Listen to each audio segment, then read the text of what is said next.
was one of y'all's first time taking that risk towards the adventure with Jesus?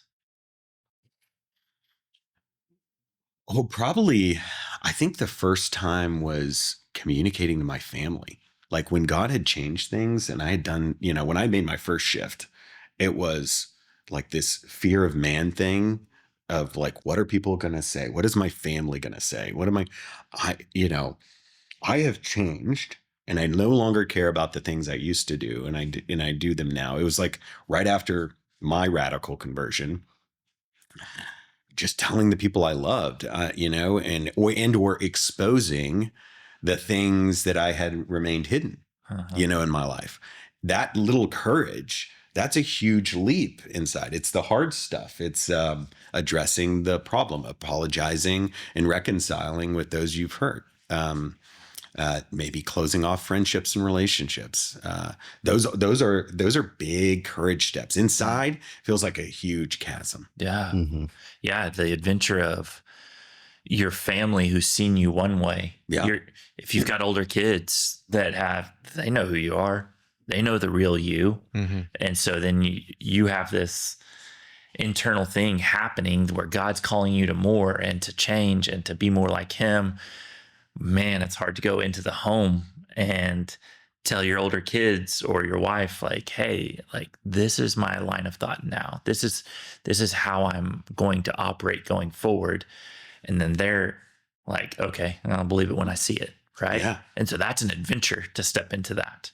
Boldness and authenticity is more fearful for most men than climbing a mountain. Mm-hmm. Yeah. And they'll go do all the dangerous stuff. Oh yeah. Put their life at risk. But like stepping out and showing someone you are a new way, that is terrifying. It was easier for me to tell everybody I'm moving to Africa, to tell my employer, than to go back to some of my old buddies and relationships like, hey, I'm not gonna get banged up with you guys this weekend. Yeah. Because I guess I don't know why. Yeah. That was just harder for me. Like they know you a certain way. You have this relationship built on that. You have to take the risk that, okay, they may not like me anymore. I may be breaking this relationship, but, Jesus, I feel like you're worth it. Please be worth it. Please meet me on the other side of that, whatever happens. I don't know if anybody's ever actually, like, if you audibly think that, but like, yeah, please be worth this. Right. Like that's a big question. Yeah. Please. Yeah, totally. I know anytime I give something up, like, and it's for, my own sanctification or my own, like, I know that this will be better for me. Hopefully.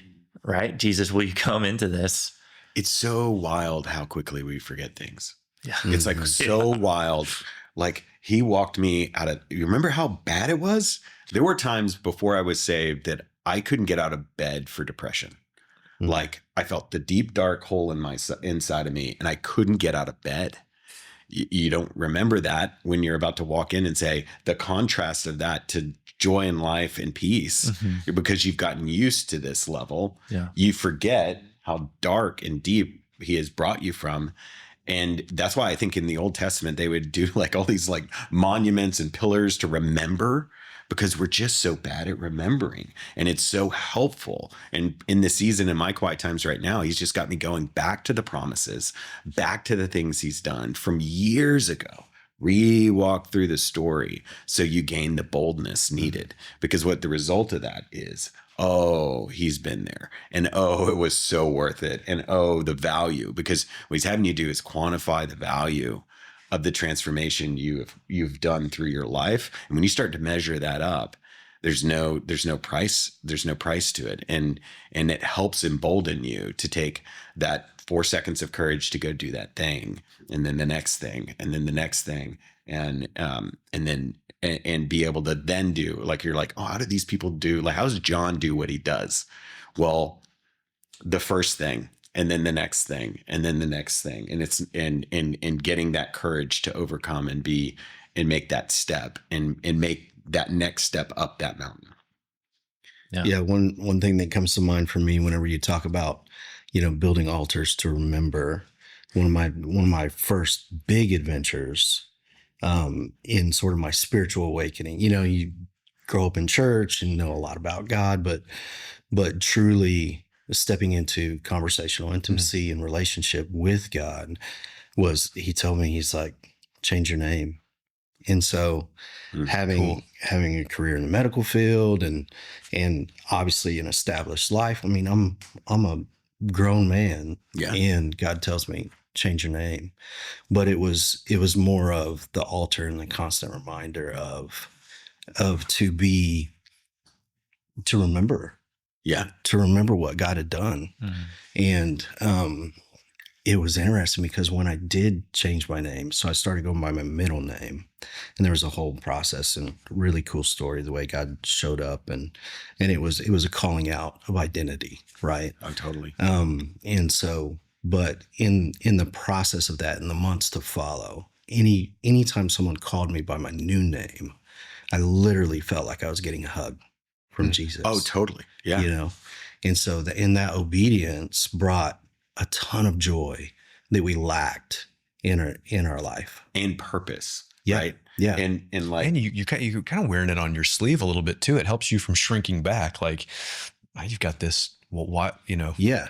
Why did you change your name? And you talk about doing weird things or stepping out in, even though might be some fear or lack of courage there. Yeah. Like, that's a weird thing to do. And so once I did that, I was already in this category. You got to get over being weird. Like, we are not like the world. Yeah. And, you know, you've gotten accustomed to trying to be like the world. Yeah. But it's time that we're not like the world. You know, light is not darkness. And that reality, like you did, we did that. I mean, God shifted our names for meaning and purpose. You know, maybe we were using a portion of what he called us to do, or maybe it changed the meaning. For instance, Josh is a joke, but Joshua is servant to the Lord. And when you shift that, the meaning changes. And every time I hear it, it's now a hug, because it has meaning and purpose as he established with you, you know, like it's cool to see his consistency with men, but also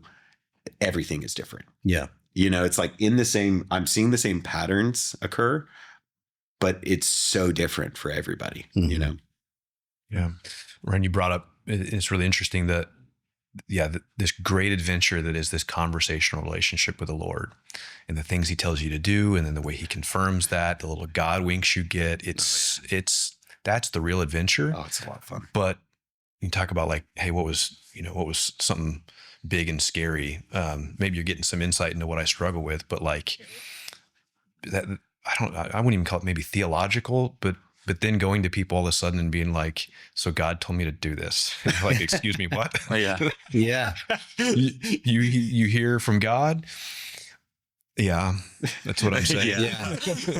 Yeah. Dude, the conversations I had in notifying family and friends that I've had forever, it's like, you're doing what?